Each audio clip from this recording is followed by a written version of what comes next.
expense. They understand her need for solitude. This is an emotional time for all of them, but perhaps especially for her, Jerry Cobb. It was Jerry who led them in a quest to live their dreams. Jerry who first believed they had a shot at all this. Jerry who still, to this day, is fighting for her dream.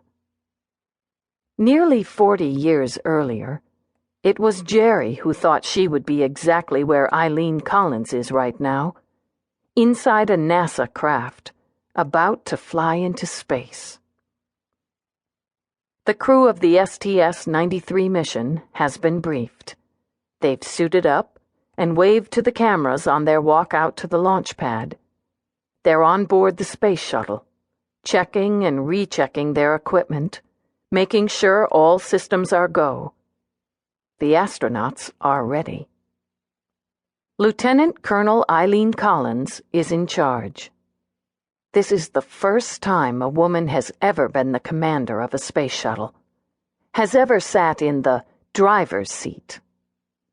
The thousands upon thousands of spectators who have come to get a glimpse of the action line their cars along the sides of the highway all around Cape Canaveral and crowd onto the beaches. But Jerry Cobb and the others are situated directly across the Banana River from the launch pad.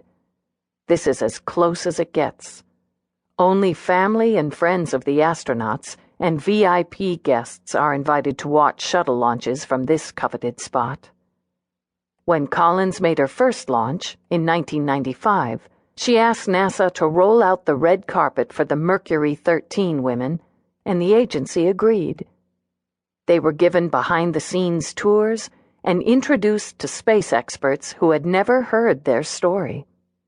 One of the women who attended, Janora Stumbaugh-Jessen, is missing today's launch to be at the opening of the new 99's Museum of Women Pilots. But many other women pilots are here, including Women Air Force Service pilots, WASP, the first female pilots to fly military aircraft during World War II, Whirly Girls, the first organization of female helicopter pilots, and pioneering air race champions. None, though, have closer personal ties to this historic event than Jerry Cobb and her group. Nearly 40 years ago, it was almost them.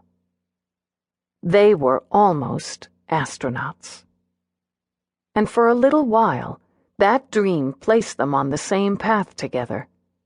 It was a path that helped shape their personal stories, as well as the bigger, ongoing, living and breathing tale that is our American history. A shuttle launch is a complicated thing. Conditions must be perfect. This time, foul weather triggers a delay, so the crowds head off the Cape, scrambling onto Greyhound buses and winding the long way back to Cocoa Beach. Jerry Cobb and her group set off together, with Jerry remaining quiet, taking part only occasionally in the chatter. Their original group was 13.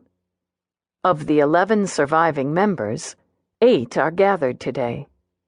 4 of them, Jerry Sloan Truehill, Bernice B. Stedman, Rhea Hurley Woltman, and Sarah Gorlick Ratley, scheduled their flights to Orlando so that they would arrive at about the same time.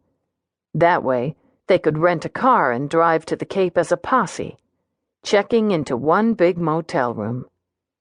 They liked to bunk together, stay up late talking and catching up on one another's lives, since they rarely get the chance. 3 others, Jane Hart, Wally Funk, and Irene Leverton, are here as well. They have all settled into a coffee shop in Cocoa Beach to wait out the delay. Jerry Truehill entertains them with boisterous stories of her days as a young pilot, recalling the shock on a man's face one day when she took off her helmet, revealing the fact that she was a woman. They know exactly what she's describing. It's happened to all of them.